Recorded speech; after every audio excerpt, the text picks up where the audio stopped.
तो समान अध्ययन में भारतीय राज्य व्यवस्था के एक बहुत महत्वपूर्ण टॉपिक के बारे में पढ़ेंगे। केवल अनुच्छेद 32 को आज समझने का प्रयास करेंगे। यह टॉपिक अपने आप में बहुत बड़ा है, बहुत महत्वपूर्ण है। देखिए, डॉक्टर भीमराव अंबेडकर जी के द्वारा आर्टिकल 32 को भारतीय संविधान की आत्मा कहा गया है।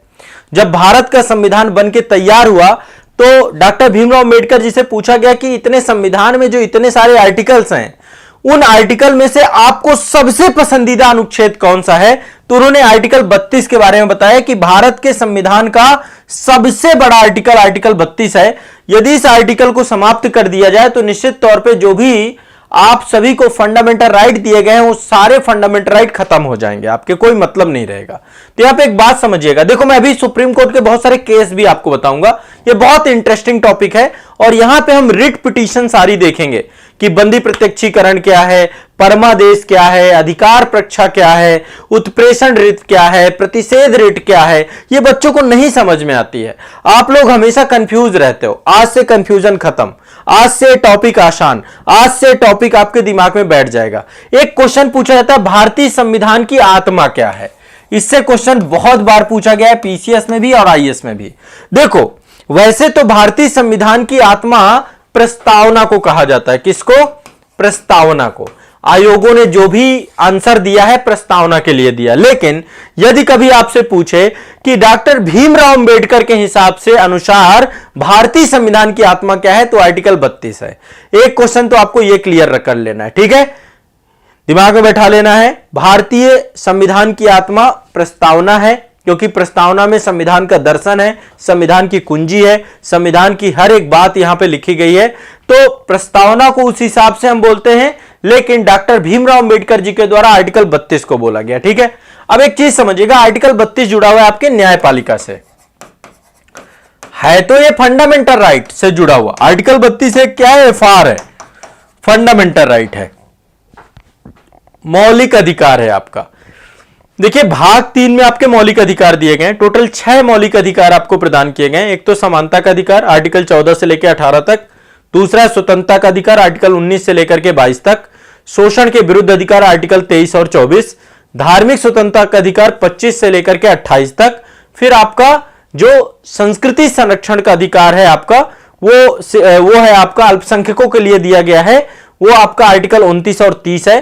पहले आपका जो है संपत्ति का अधिकार होता था वो समाप्त हो चुका है, 44वें संविधान संशोधन द्वारा उसे खत्म कर दिया गया है। आर्टिकल 31 होता था पहले आपका। अब जो है आपका आर्टिकल 32 जो है वो संवैधानिक उपचारों का अधिकार है। तो आर्टिकल 32 है संवैधानिक उपचारों का अधिकार। क्या है? संवैधानिक उपचारों का अधिकार। तो आज इस आर्टिकल को डिकोड करेंगे हम। क्या करेंगे? डिकोड करेंगे। अब ये आर्टिकल एक फंडामेंटल राइट है। क्या है? Fundamental right. ये पावर किसको देता है? न्यायपालिका को। न्यायपालिका, न्यायपालिका में किसको पावर देता है? ये सुप्रीम कोर्ट को, डायरेक्ट सुप्रीम कोर्ट को अथॉरिटी देता है। क्या अथॉरिटी देता है? कि जो फंडामेंटल राइट है आपके, है ना, चाहे वो समानता का अधिकार हो, चाहे वो स्वतंत्रता का अधिकार हो, चाहे वो आपका शोषण के विरुद्ध अधिकार हो, चाहे वो धार्मिक स्वतंत्रता का अधिकार हो, चाहे वो आपका शिक्षा एवं संस्कृति के संरक्षण का अधिकार हो, इन सभी अधिकारों को प्रोटेक्ट किसके तहत किया जाएगा? आर्टिकल 32 के तहत। और आप सीधा, यदि आपके किसी भी फंडामेंटल राइट का वायलेशन होता है तो आप सीधा सुप्रीम कोर्ट जा सकते हैं आर्टिकल 32 के तहत। तो देखिए, भारतीय लोकतंत्र में न्यायपालिका का मजबूत होना सबसे महत्वपूर्ण है, क्योंकि न्यायपालिका न केवल सरकारी अधिकारियों को, बल्कि सरकारी अधिकारी यदि मनमाने ढंग से अपनी शक्ति का प्रयोग करेंगे तो उस पर अंकुश कौन लगाएगा? न्यायपालिका लगाएगी।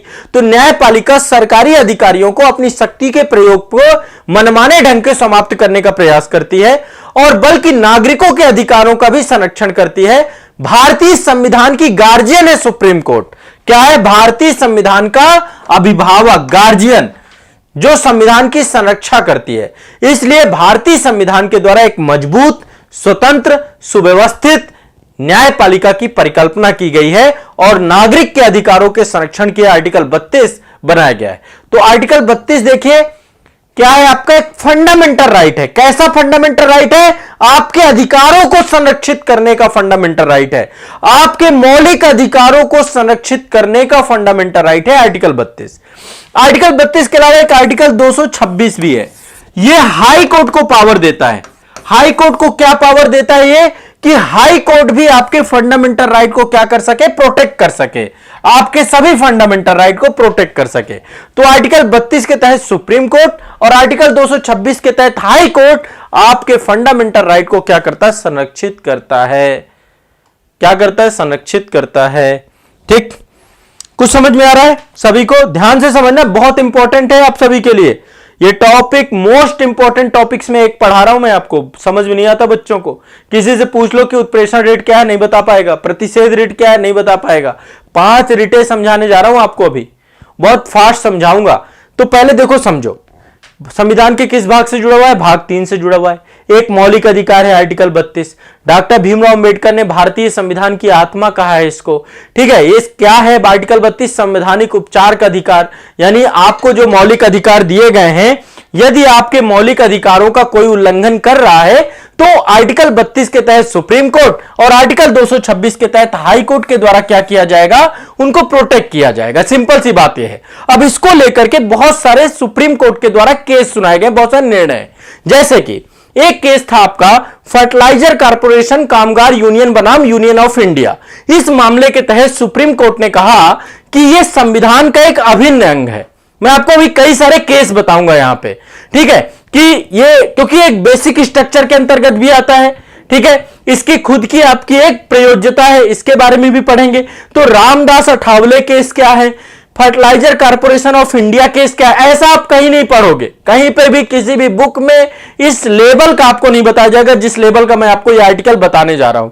इसलिए ध्यान से सुनना है मुझे, एक एक बात मेरी इंपॉर्टेंट है और जहां पे लगता है वहां पे लिखिए, मैं आपका डाउट क्लियर कर दूंगा। ठीक है, तो भारतीय संविधान का भाग 3 है ये।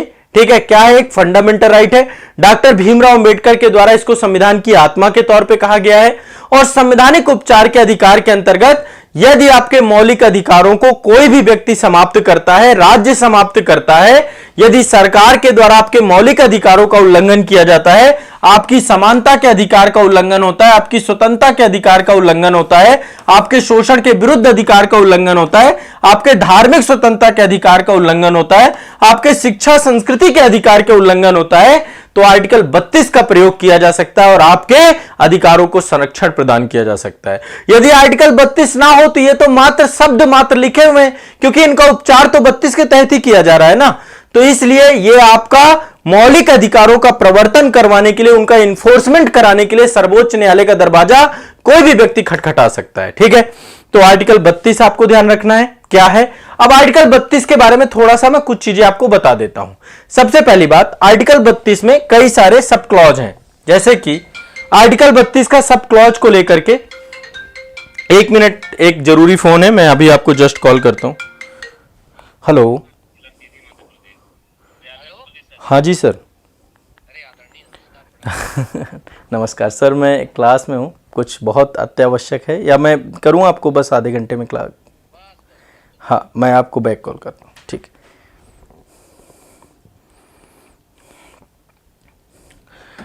माफ़ कीजिएगा, एक ज़रूरी कॉल था, है ना, इस कारण से जो है फ़ोन उठाना पड़ा। चलिए, मैं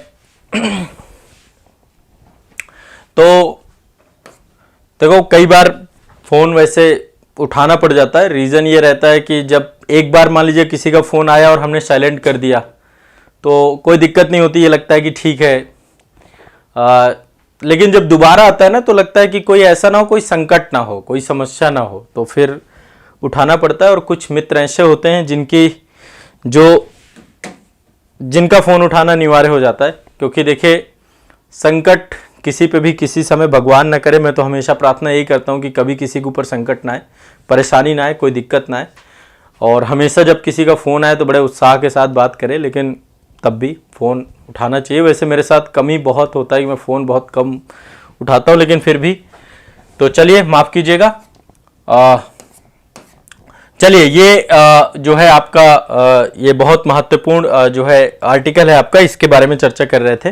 तो मैं एक बार थोड़ा सा इसको समझाता हूं। मैं बहुत सारे आपको केस बताऊंगा, यहाँ पे मल्टीपल केस बताऊंगा, ठीक है, बहुत सारे केस बताऊंगा और ये आर्टिकल आपको दिमाग में बैठा दूंगा। तो आर्टिकल 32 में कई सारे सब क्लॉज हैं, जैसे कि आर्टिकल 32(1) ये क्या कहता है, आर्टिकल 32(2) ये क्या कहता है, आर्टिकल 32(3) ये क्या कहता है, आर्टिकल 32(4) ये क्या कहता है।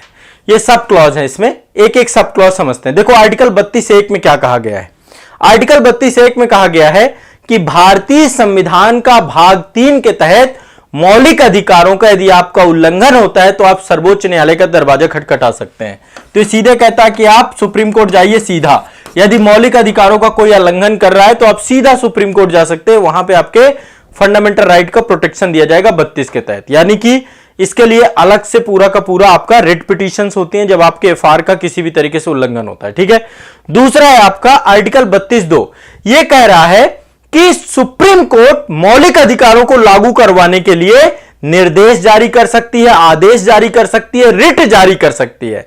5 प्रकार की रिटों की बात यहां पे की गई है। पहला है बंदी प्रत्यक्षीकरण, प्रत्यक्षीकरण नंबर 1। नंबर 2 है परमादेश, परमादेश। नंबर 3 है अधिकार प्रक्षा, अधिकार प्रक्षा, ठीक है। इसके बाद है नंबर 4 है आपका उत्प्रेषण, प्रेषण। नंबर 5 है आपका अधिकार प्रक्षा, उत्प्रेषण और प्रतिषेध, प्रतिषेध, ठीक है। तो ये आपकी 5 रिट है टोटल, ठीक है। बंदी प्रत्यक्षीकरण, परमादेश, अधिकार प्रक्षा, उत्प्रेषण और प्रतिषेध, ठीक है। ये 5 रिटें हैं आपकी। अब तीसरी रिट जो आपका इसका तीसरा, इसमें तो बोला गया सुप्रीम कोर्ट रिट जारी कर सकता है दूसरे क्लॉज में। तीसरा जो क्लॉज है वो कह रहा है कि संसद को ये पावर दी जाती है कि वो मतलब कि जो न्यायालय है, संसद के पास ये पावर है कि वो जो है भारत के भीतर के अन्य किसी भी न्यायालय को रिट जारी करने की शक्ति प्रदान कर सकता है। मतलब कभी आपसे इंटरव्यू में एक क्वेश्चन पूछा जाए कि क्या फंडामेंटल राइट को प्रोटेक्ट करने का अधिकार केवल सुप्रीम कोर्ट के पास है, तो आप कहेंगे जी हां सुप्रीम कोर्ट के पास है, आर्टिकल 226 के साथ हाई कोर्ट के पास है। लेकिन संसद के पास यह पावर है, यदि वो चाहे तो कानून बना करके वो भारत के अधीनस्थ न्यायालयों को भी अधिकार दे सकती है। तो संसद द्वारा कानून बनाकर इस अधिकार को बढ़ा देना, ठीक है। अभी तक संसद ने ऐसा कोई कानून नहीं बनाया है, तो संसद द्वारा, ठीक है, एफआर को लागू कराने के लिए, फंडामेंटल राइट को लागू करवाने के लिए क्या कर सकती है, कानून बनाया जा सकता है। आर्टिकल 32(3) ये कहता है आपका, ठीक है। इसके बारे में चर्चा है।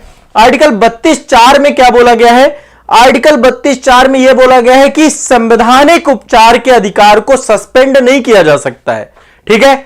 सस्पेंड नहीं किया जा सकता, मतलब आर्टिकल 32 को आर्टिकल 32 के तहत ही हटाया नहीं जा सकता कभी भी। ये संविधान द्वारा प्रदान किया गया है ये, और इस आर्टिकल को खत्म नहीं किया जा सकता है, ये समाप्त नहीं हो सकता है आपका, ठीक है। तो ये आपके मुख्य तौर पे चारों आर्टिकल में बातें लिखी गई हैं। पहला कि सुप्रीम कोर्ट डायरेक्टली जाइए यदि फंडामेंटल राइट का वैल्यूएशन होता है। 32(2) में बोला गया 5 प्रकार की रिटें जारी हो सकती हैं। 32(2) में बोला गया कि संसद द्वारा एफआर के लिए कानून बना करके ये शक्ति स्थानीय न्यायालय, अधीनस्थ न्यायालयों को भी दी जा सकती है। और चौथा है कि इसको समाप्त नहीं किया जा सकता, खत्म नहीं किया जा सकता, ठीक है। अब इसको लेकर सुप्रीम कोर्ट के बहुत सारे केस हैं। एक केस था आपका फर्टिलाइजर कारपोरेशन कामगार यूनियन बनाम यूनियन ऑफ इंडिया, ठीक है। फर्टिलाइजर कारपोरेशन कामगार यूनियन बनाम यूनियन ऑफ इंडिया, ठीक है। एक केस ये है आपका। इस केस में आर्टिकल 32 के तहत सर्वोच्च न्यायालय ने कहा कि सर्वोच्च न्यायालय को प्रदान की गई संविधान के अभिन्न शक्ति है और यह संविधान की मूल संरचना है, इसको समाप्त नहीं कर सकते। संविधान का क्या है, बेसिक स्ट्रक्चर है, इसको समाप्त नहीं कर सकते। फिर इसके बाद एक केस था आपका रामदास अठावले बनाम यूनियन ऑफ इंडिया केस, ठीक है।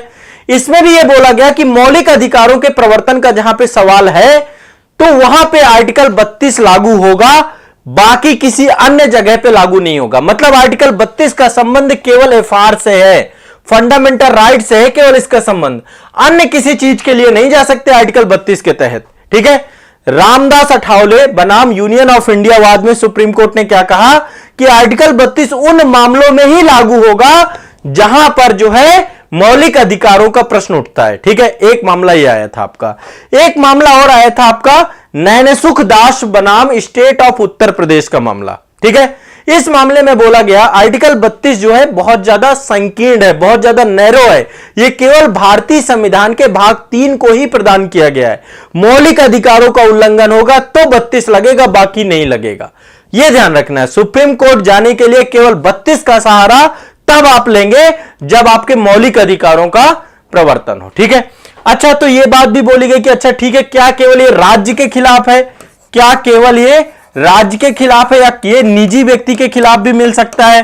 तो सुप्रीम कोर्ट ने कहा कि हां, ये निजी व्यक्ति के खिलाफ भी मिल सकता है। एक केस आया था आपका पीयूडीआर बनाम यूनियन ऑफ इंडिया मामला, पीयूडीआर बनाम यूनियन ऑफ इंडिया। ठीक है, यूनियन ऑफ इंडिया। तो इस केस में क्या था, इस केस में जो है यह बोला गया कि यदि निजी व्यक्तियों के खिलाफ भी यह लागू होगा, यदि निजी व्यक्ति भी, कोई प्राइवेट संस्था भी फंडामेंटल राइट का वायलेशन करती है तो उनके खिलाफ भी लागू किया जा सकता है। ठीक है, तो यह कुछ महत्वपूर्ण पक्ष है और इसको लेकर सुप्रीम कोर्ट के द्वारा बहुत सारी बातें कही गई। ठीक है, अब इसी के तरह आपका आर्टिकल 226 है। आर्टिकल 226 के तहत उच्च न्यायालयों को भी यह राइट है कि वो क्या कर सके, रिट जारी कर सके। बंदी प्रत्यक्षीकरण रिट, परमादेश रिट, जो है आपका अधिकार परीक्षा रिट, जो उत्प्रेषण रिट, कोई भी रिट है वो सारी के रिट है वो यूज कर सकते हैं। ठीक है, आपके फंडामेंटल राइट को प्रोटेक्ट करने के लिए। ठीक है, तो आर्टिकल 226 में भी आपका फंडामेंटल राइट प्रोटेक्शन हो सकता है। लेकिन देखिए आर्टिकल 26 में कोई अन्य मामले में भी आर्टिकल 26 के तहत जा सकते हैं। आर्टिकल 32 केवल फंडामेंटल राइट तक सीमित है। यहां पे ध्यान रखिएगा, आर्टिकल 226 थोड़ा सा बड़ा हो जाता है। आर्टिकल 32 और आर्टिकल 226 में जहां अंतर की बात करते हैं तो आर्टिकल 32 केवल मौलिक अधिकार, केवल मौलिक अधिकार के उल्लंघन में ही आप जा सकते हैं। मौलिक अधिकार आपका उल्लंघन होगा तो आप जा सकते हैं, कहां जा सकते हैं, सुप्रीम कोर्ट। ठीक है, ओनली मौलिक अधिकार। लेकिन इसमें दो तरीके से है, एक तो आपका कोई भी मौलिक अधिकार का उल्लंघन हो रहा है तो आप जा सकते हैं कहां पे, आप जा सकते हैं हाई कोर्ट में। और यदि आपके किसी अन्य अधिकार, किसी विधिक अधिकार का उल्लंघन हो रहा है या कानूनी अधिकार का उल्लंघन हो रहा है तो आर्टिकल 226 के तहत आप हाई कोर्ट जा सकते हैं और इसके तहत भी रिट जारी हो सकती है। मौलिक अधिकार के लिए भी रिट जारी हो सकती है और आपका विधिक अधिकार के लिए भी रिट जारी हो सकती है। तो यह देखा जाए तो यह 226 ज्यादा ब्रॉड है आर्टिकल 32 से। ठीक है, इस बात को ध्यान में रखिएगा। मतलब ये कई बार पूछता है कि दोनों में क्या अंतर है, तो उच्च न्यायालय जो है मौलिक अधिकारों के प्रवर्तन के अंतर्गत निदेश, आदेश, निर्देश, रिट जारी कर सकती है। साथ साथ कानूनी अधिकार जो आपके हैं, लीगल राइट जो आपके हैं, उनके प्रवर्तन के लिए भी आर्टिकल 226 के तहत रिट जारी कर सकती हैं, उनके लिए भी पावर है। ठीक है, सुप्रीम कोर्ट केवल फंडामेंटल राइट के तहत। ठीक है, अब बात करते हैं रिट की। देखो 5 प्रकार की रिटें होती हैं। ये देखिए आप, संवैधानिक उपचारों का अधिकार अपने आप में कोई अधिकार ना होकर के मौलिक अधिकारों की रक्षा करता है। इसके अंतर्गत व्यक्ति मौलिक अधिकारों के हनन की अवस्था में न्यायालय की शरण ले सकता है।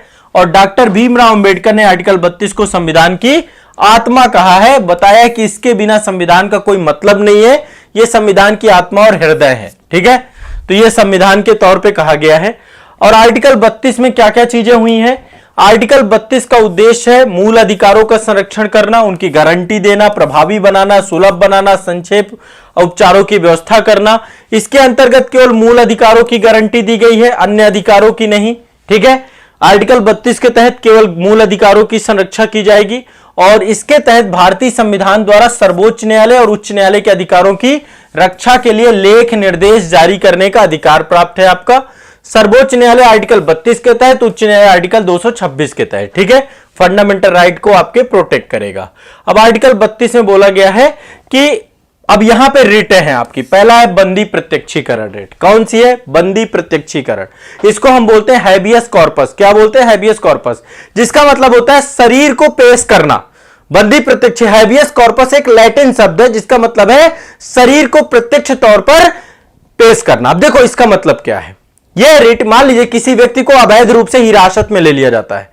कई बार पुलिस क्या करती है, किसी को हिरासत में ले लेती है ना, और उसको जो है, लेकिन पुलिस को क्या करना है, आर्टिकल 22 आपको ध्यान रखना है। आर्टिकल 22 में जो है आपके क्या लिखा हुआ है, आर्टिकल 22 में लिया गया है कि यदि पुलिस के द्वारा किसी व्यक्ति को हिरासत में लिया जाता है, किसी को बंदी बनाया जाता है, तो गिरफ्तारी के 24 घंटे के भीतर यात्रा के समय को छोड़ करके मजिस्ट्रेट के सामने उसको पेश करना अनिवार्य है। ठीक है, तो यह ध्यान रखना है। लेकिन अब कई बार क्या होता है कि किसी व्यक्ति को मान लीजिए राज्य के द्वारा बंदी बना लिया गया, तो बंदी बना लेने की स्थिति में बंदी प्रत्यक्षीकरण रिट जारी की जाती है। ठीक है, गिरफ्तारी का आदेश जारी करने वाले अधिकारी को यह आदेश देता है कि बंदी व्यक्ति को न्यायाधीश के सामने उपस्थित कराए, उसकी कैद की वजह को बताए, और न्यायाधीश अगर उसके कारणों से असंतुष्ट हो जाता है तो बंदी को छोड़ने का हुक्म जारी करता है। तो कई बार पुलिस के द्वारा जो गिरफ्तारी की जाती है, यदि उस गिरफ्तारी में न्यायालय को सूचित नहीं किया जाता 24 घंटे के अंदर, उसको बंदी बना के रखा जाता है, तो ऐसे में बंदी प्रत्यक्षीकरण की रिट जारी होती है। एक चीज और ध्यान रखिएगा, बंदी प्रत्यक्षीकरण की रिट एक तो वो व्यक्ति खुद जारी कर सकता है या उसके बिहाफ में कोई दूसरा व्यक्ति जारी कर सकता है, क्योंकि आपको पता है वो तो ऑलरेडी बंदी है। तो यदि उसका वकील जारी करता है या कोई दूसरा व्यक्ति भी शिकायत कर सकता है, कोर्ट जा सकता है कि भाई बंदी बनाया गया एक व्यक्ति को, और उसको जो है, तो राज्य के द्वारा यदि किसी व्यक्ति को बंदी बनाया जाता है तो उसको जो है न्यायाधीश के द्वारा उस अधिकारी को आदेश दिया जाता है, वारंट जारी किया जाता है, रिट जारी की जाती है कि आप उस बंदी को मेरे सामने सशरीर पेश करिए। ठीक है, ध्यान में ये समझ में आया। बंदी प्रत्यक्षीकरण का मतलब है बंदी को प्रत्यक्ष मेरे सामने लाइए, सिंपल सी तौर पे। ठीक है, ये आपको ध्यान रखिएगा।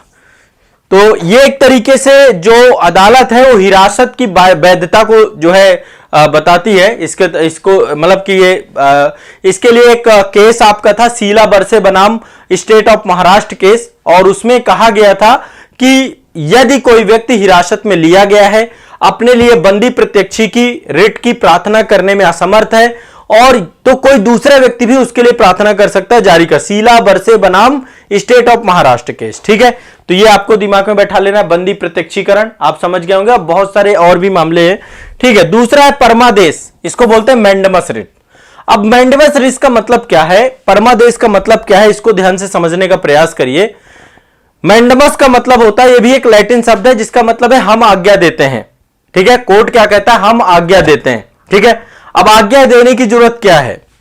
परमादेश रिट का मतलब हाई कोर्ट के द्वारा, उच्च न्यायालय के द्वारा या उच्चतम न्यायालय के द्वारा कोई भी निचला प्राधिकरण, ठीक है, कोई भी निचला प्राधिकरण या सार्वजनिक सरकारी संस्थान जहां पर कोई भी व्यक्ति अपने कर्तव्य पालन से विमुख हो जाता है, कोई भी अधिकारी अपना काम नहीं करता उसको, जिस काम के लिए उसको नियुक्त किया गया है, तो आयोग कोर्ट के द्वारा क्या किया जाता है, उसको जो है क्या किया जाता है, उसके कानूनी दायित्वों के निर्वहन के लिए, कानूनी कर्तव्यों को प्रभावी करने के लिए, कानूनी कर्तव्यों को करने के लिए परमादेश दिया जाता है कि इसके तहत न्यायालय अधिकारी को आदेश देती है कि अपने कार्य को करे जिस क्षेत्र के लिए उसको रखा गया है। तो ये बहुत इंपॉर्टेंट रिट है, किसी भी अधिकारी के मनमानापन को यह समाप्त करने के लिए रिट रखी गई है। ठीक है, अधिकारी को आदेश देते हैं कि वो जो कार्य के लिए रखा गया उसको करे। इसके बाद तीसरी रिट है अधिकार प्रक्षा, क्यों वारंटो रिट। ठीक है, अधिकार प्रक्षा। ठीक है, अब देखो एक थोड़ा सा परमादेश के बारे में दो तीन चीजें और बता देता हूं कि परमादेश रिट कब जारी की जाती है। जैसे मान लीजिए कोई अधिकारी है जो अपनी शक्ति का दुरुपयोग कर रहा है, कोई अपने शक्ति के दायरे के बाहर जाकर के काम कर रहा है, कोई इस समय कोई बहुत जरूरी काम है उसकी अनदेखी कर रहा है, कोई ऐसे कार्यों को कर रहा है जिनकी जरूरत ही नहीं है, कोई ऐसा कार्य कर रहा है जो दुर्भावनापूर्ण है, तो ऐसे कोई भी कार्य अधिकारी के द्वारा किया जाएगा तो कोर्ट के द्वारा परमादेश रिट जारी की जा सकती है, ध्यान रखिएगा। लेकिन कई बार परमादेश रिट जारी भी नहीं होती है। जैसे मान लीजिए कई बार कोई कार्य ऐसा होता है जो विवेकाधीन होता है, तो विवेकाधीन मामले में परमादेश रिट जारी नहीं होती है। कई बार कर्तव्य कॉन्ट्रैक्ट होता है, अनुबंध होता है, उससे भी जो है आपका जो है परमादेश रिट जारी नहीं होता है, तो वो अलग मैटर है। तो परमादेश रिट आपका मतलब जब कोई अधिकारी अपने कर्तव्य से विमुख हो तो उसको परमादेश रिट के तौर पे उसको ध्यान में रखना है। ठीक है, क्लियर रखना है ये चीज। अब अगली चलते हैं अधिकार पक्षा, यानी कि आपका क्यो वारंटो। ठीक है, क्यो वारंटो क्या है? क्यो वारंटो का मतलब है कि आपका क्या प्राधिकार है। ठीक है, आपका क्या प्राधिकार है, मतलब किस अधिकार से आप ये पद पर है या किसी, देखिए बहुत सारे लोग ऐसे हैं जो कि सार्वजनिक पदों पर बड़े बड़े लोगों को बैठाया जाता है। ठीक है, अब मान लीजिए कोई व्यक्ति ऐसा है जिसका उस पद के योग्यता नहीं है और इसके बावजूद भी उस पद पर बैठ गया है। ठीक है, तो सार्वजनिक पद का जब दुरुपयोग होता है तो यह रिट जारी की जाती है, जिसका नाम है अधिकार पक्षा। क्या नाम है इसका? अधिकार पक्षा। एक बार मुझे बताओ, समझ में आ रहा है ना आपको? ये सब समझ में आ रहा है सभी को कि नहीं समझ में आ रहा है? एक बार स्पष्ट करें, समझ में आ रही हैं चीजें आपको सभी को? कोई दिक्कत तो नहीं है?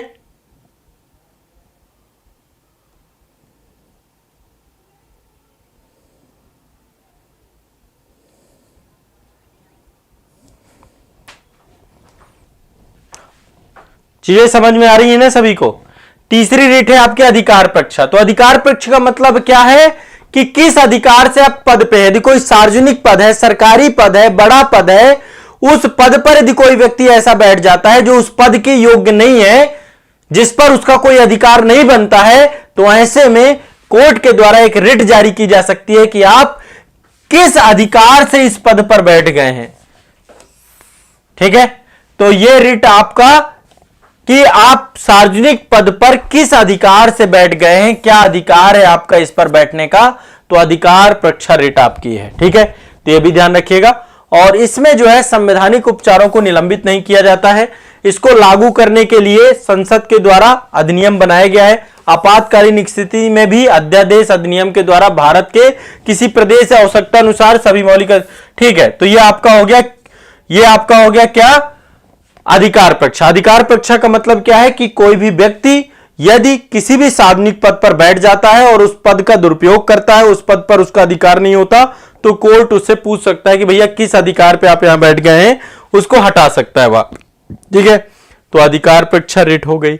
अब देखो दो रिटें और हैं, एक है आपकी प्रतिषेध और दूसरा है आपका उत्प्रेषण। ये दो रिटें नहीं समझ में आती बच्चों को, ध्यान रखिएगा। तीन रिटें तो आपकी ये हो गई और मुझे लगता है ये बड़े आसानी से समझ में आ जाता है बच्चों को, लेकिन बच्चों को जो समझ में नहीं आता है वो ये समझ में आता है कि भाई प्रतिषेध क्या है और उत्प्रेषण क्या है। ध्यान में रखिएगा, ये दोनों न्यायालय के लिए हैं। सबसे पहले ये दोनों रिट न्यायालय के लिए जारी करता है, न्यायालय के लिए जारी करता है। ठीक है, सबसे पहले ये ध्यान रखिएगा, न्यायालय के लिए जारी करता है। ठीक है, तो ये न्यायालय द्वारा न्यायालय के लिए जारी की जाने वाली आपकी रिट है। कौन सी रिट?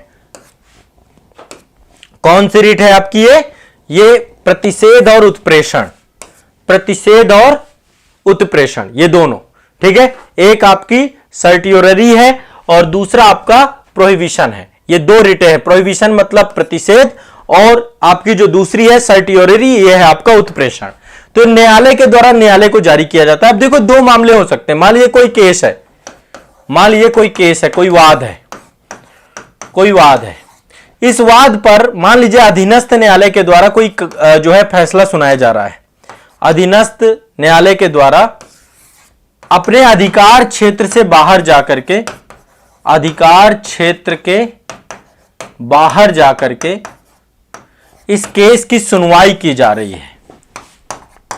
एक तो हो सकता है कि उस केस की सुनवाई हो रही हो, दूसरा क्या हो सकता है कि वो केस पे निर्णय आ चुका हो। ये दो कंडीशन हो सकती हैं। पहला हो सकता है कि केस में अभी सुनवाई चल रही है, ट्रायल पे है केस। ठीक है, दूसरा हो सकता है कि उस पर डिसीजन आ चुका हो, निर्णय आ चुका हो। तो अब ये चूंकि अधिकार क्षेत्र के बाहर का मामला है, ठीक है, निचली अदालत के द्वारा गलत तरीके से किसी आदेश को जो है सुना जा रहा है। ठीक है, तो अब यहां पे ध्यान रखिएगा कि हाई कोर्ट के पास जब कभी ऐसी बात जाती है तो हाई कोर्ट क्या करेगा कि यदि सुनवाई चल रही है, अभी कोर्ट का निर्णय नहीं आया, सुनवाई चल रही है, तो प्रतिषेध रिट के द्वारा प्रतिषेध रिट यहां पर जारी की जाएगी, आपकी प्रतिषेध रिट यहां पे जारी की जाएगी और प्रतिषेध रिट जारी करके पूरे मामले को अपने पास बुला लिया जाएगा। हाई कोर्ट अपने पास उस मामले को बुला लेगा। ठीक है, जब सुनवाई चल रही हो, जब निर्णय नहीं आया हो, तब प्रतिषेध रिट होगी।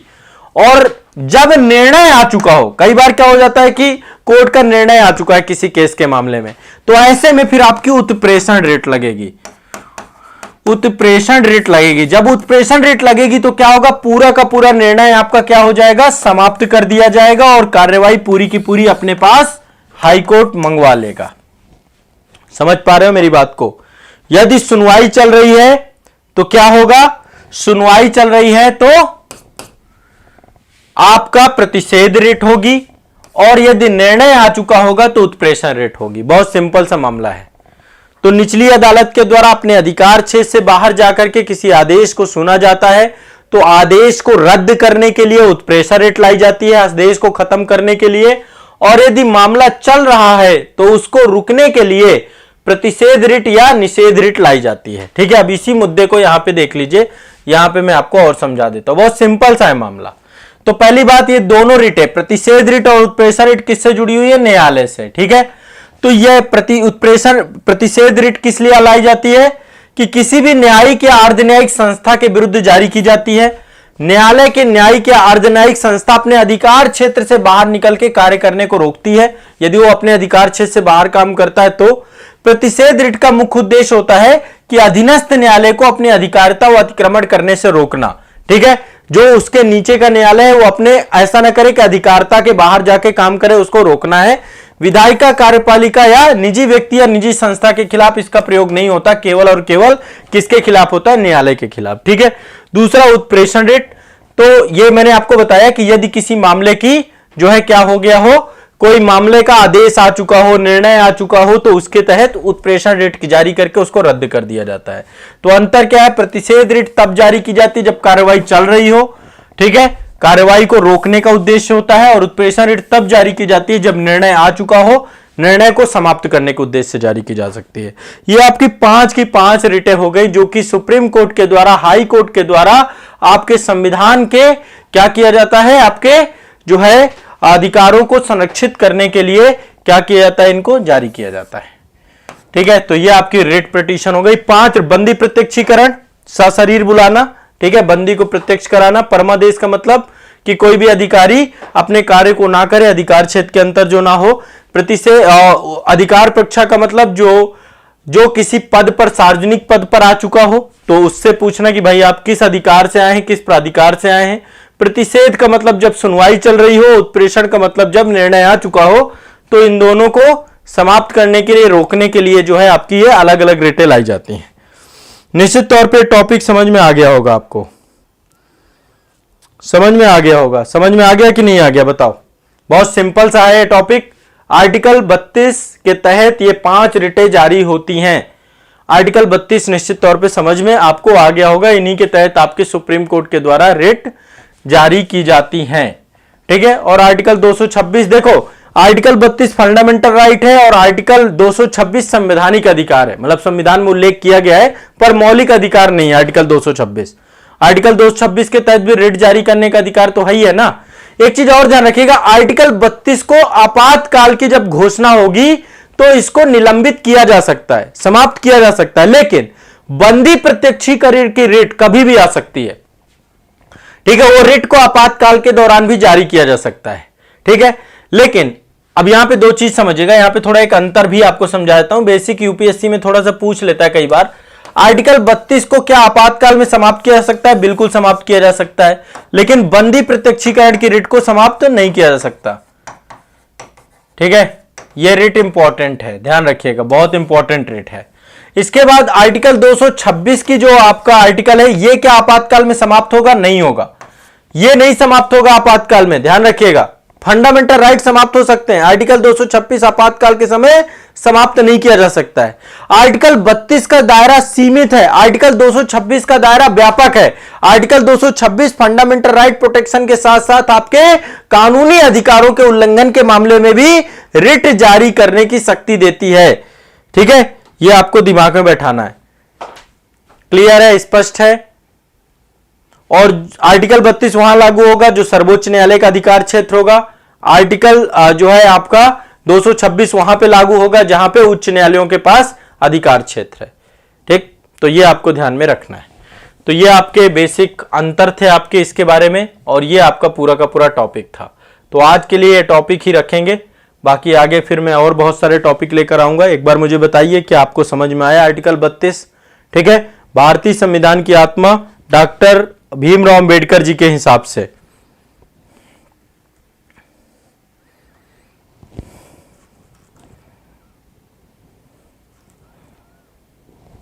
हाँ,